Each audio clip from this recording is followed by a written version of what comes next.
Hi, I'm Rob, and in this Gems of War video, I'm going to show you a team you can use for this class trial in Assassin. Really good class. This is one of the good ones you want to get to level 100. Very cool indeed. Absolutely like it a lot. First things first, you can grab yourself a potion of enchantment at tier 1 from the shop. This is going to make things just that little bit faster, as all your troops will gain enchantment at the start of each and every battle for the entirety of this event. On to the next. Tier 5, there is the Serpentine Dagger. It's okay, does damage to an enemy and poisons them. There's a 10% chance to kill them. If the enemy is already poisoned, there's a 20% chance to kill them. So, okay, but nothing fantastic. You will get that once you've achieved 250 class wins in Assassin, so no need to spend all those gems just to go and get it. It's good, but it's not that good. Right, onto the team itself. You can fight the champions in any order. Like, let's start on Emperor Corvash. Show this team and a couple of ways you can actually go about changing it. A really easy way to go about this team if you have the troops is Urielai. If you have her, she's going to do really good true damage to all enemies, boosted by Naga and undead allies, and summon a Bone Naga. So she's really good if you got her. Pop her in place of the Bone Naga there in the team. She's going to be really good for that damage. Just going to work with Marilith, who does a little bit of true damage at the same time. If you don't have her, but you have Mambasira, then pop her in the team instead. She goes around just bashing everyone around the bonds. 6 random enemies, bish bash bosh dosh bosh bosh. And yeah, she can be very good as well.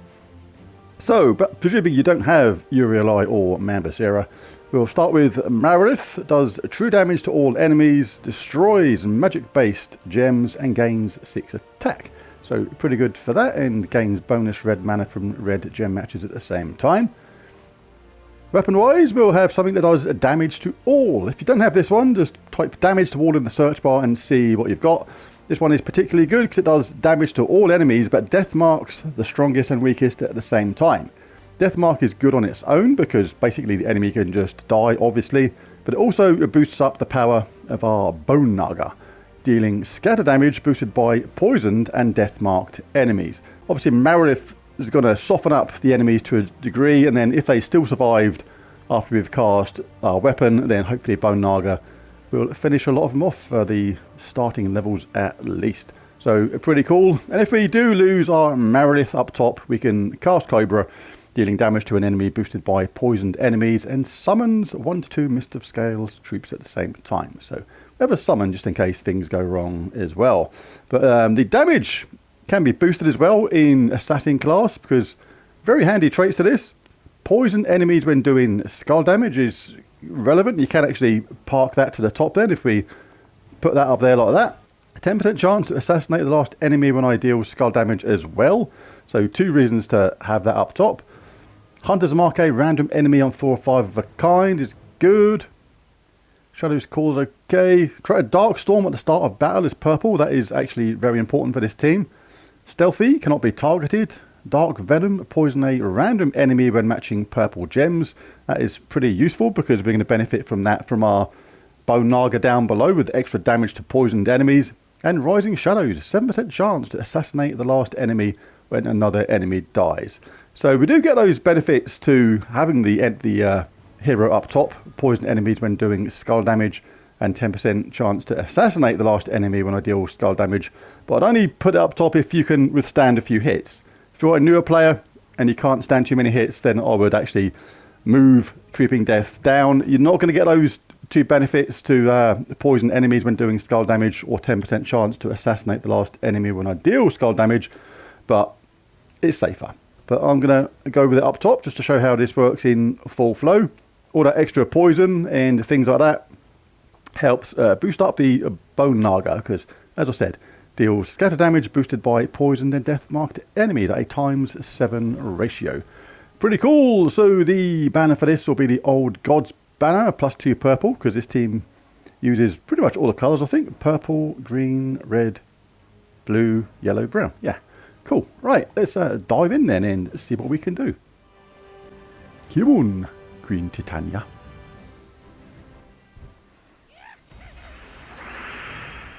First look is obviously only 4 matches. Second look is things like purple. And nice to get those extra damage boosts on the purple gem matches. Boosts up the power of Bone Naga. And onwards and upwards. Some enemies will be immune to the poison effect, of course. You have to be wary of that. There's a lot of yellow going on. What have we got? Green or red? Let's get some red. Now we can cast our Marilith to destroy loads of gems. See, done some supplemental damage. We'll bash them with that. We'll collect that anyway, even though we don't need it. It's just a habit. You see those nice 5 matches and you can't resist them sometimes. Even though you don't need it, you know, you can cast a troop and actually end the fight. It's just, I've got to get it. I gotta get it. I got it.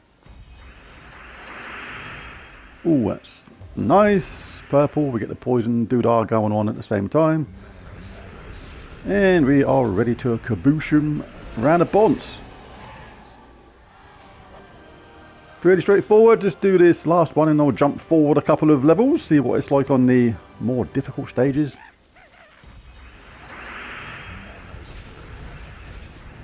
Purple's already ready, but just in case somehow somebody survives, like, I don't know, someone had a barrier sometimes you didn't notice, that can happen. Or they've got spell reduction damage which you didn't notice and they somehow survive. I've jumped forward a little bit to show how this team works on the later levels. Now, one cool thing you can do as well, if you like, with the Creeping Death is you can swap out one of the talents. You can swap out Dark Venom if you like for the Swift Curse one. You're going to poison a random enemy when matching purple gems, which if you get a lot of purple gem matches can boost up the damage of this dude pretty quickly, because the damage is boosted by poisoned enemies. But Swift Curse, you get an extra death mark off the bat straight away, so you got an extra chance to just somebody to just die absolutely straight away, and this guy still gets boosted by that as well. I just like the idea of poisoning everybody. It's just fun seeing all them bubbles everywhere when you collect the purple. But hey ho, you picks your poison, you takes your choice, as they say. Someone might have said somewhere at some point. You never know. Did I miss that purple there? Probably. Anyway, we cast this. We do lots of damage. The cool thing about scatter damage is the less opponents there are, the stronger it becomes. Like, scatter damage at the moment, when you've got a full roster of enemies, is going to be spread out amongst those 4 enemies, which is going to be less damage. But with less troops on the board, it becomes more concentrated and therefore more powerful. Right now, we've got a 66 scatter damage plus 21 boost. So we'll do that. Loads of damage, soften them all up. Let's soften up a bit more while charging up our Creeping Death and finish them off.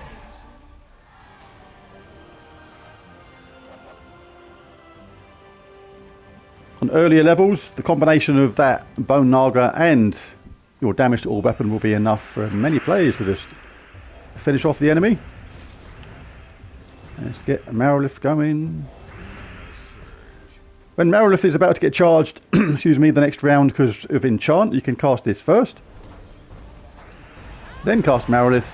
You're going to get plenty of purple for that weapon the next round and ready to go again. And kaboosh them all out with it. Job done.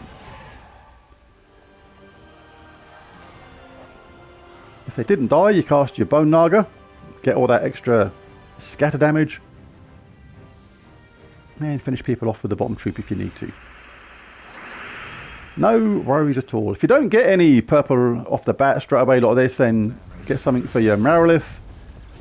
She's going to get plenty of mana for the whole team. Cast your Creeping Death. Soften them up if you like with Marilith while charging the top troop again. Yes, finish it off that way. Still had Bone Naga there, sitting there, ready to do some damage. Right, so there it is. There's the team. There's the video. If you enjoyed it, found it useful, helpful, any of that kind of stuff, be really cool if you bash that like and subscribe button. It really does help. But most of all, thanks for watching. I'll catch you again next time. Bye for now.